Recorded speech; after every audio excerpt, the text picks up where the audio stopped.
என்னப்பா கையில மரக்கட்டை வச்சிருக்க? மரக்கட்டை இல்ல, இந்த பெருவெள்ளி கிழங்கு. பெருவெள்ளி கிழங்கா? அப்படி பேரு பெருவெள்ளி கிழங்கு. அப்படின்னா கிழங்கு வந்து வெத்தலை கொடி மாதிரி வரும். மேலே ஏற்றி ஒன்று கொடியை ஆழமாக கற்கா சாம்பல்லாம் போட்டு வச்சோம்னா கீழே குப்பை எரு குப்பையெல்லாம் போட்டோம்னா கிழங்கு நம்ம தோலில் வச்சுக்கிட்டு ஏதோ ஒரு குடத்தை வச்சோம்னா குடம் மாதிரியே வரும். இல்லை இப்படி ஏசுநாத மாதிரி என்னம்னா ஏசுநாத மாதிரியே வரும் அந்த கிழங்கு கீழே. அப்படியா? எவ்வளோ நாளுக்குள்ள முளைக்கும் அது? அது ஒரு 6 மாதம்.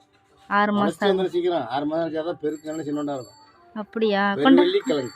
பெருவெள்ளி கிழங்கு கட்டை மரக்கட்டை மாதிரியே இருக்கு.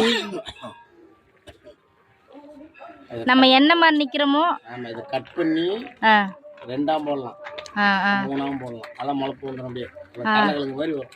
இப்போ நம்ம என்ன மாதிரி நின்று போடுறோமோ அதுக்கேற்ற மாதிரி முளைக்குமா? இவ்வளோ வருஷமும் கீழே இவ்வளோ வருஷம் வரும். நேராக போக முடியும். அருமையாக இருக்கும். சாப்பிடலாமா இது? சாப்பிடலாமா? கொஞ்சம் ஜீனி வச்சு சாப்பிட்டீங்கன்னா அவ்வளோ அருமையாக இருக்கும். ஒரு பீஸ் போட்டால் போகிறோம், சாப்பிட்டா போகிறோம். அவிச்சு அவிச்சு சாப்பிடணுமா? ஆமாம், அவிச்சு சாப்பிட்றது தான். அப்படியே எப்படி இருக்கும்? நெய் இருக்குல்ல, குறன்னு நல்லா மாவாக இருக்கும். அப்படியே மரவள்ளி கிழங்கு மாதிரியே இருக்கும். மரவள்ளி கிழங்கோட நறுக்கு இருக்கும். இது அப்படி இருக்கு, சூப்பராக இருக்கும். பெருவெள்ளி கிழங்கு. பெருவெள்ளி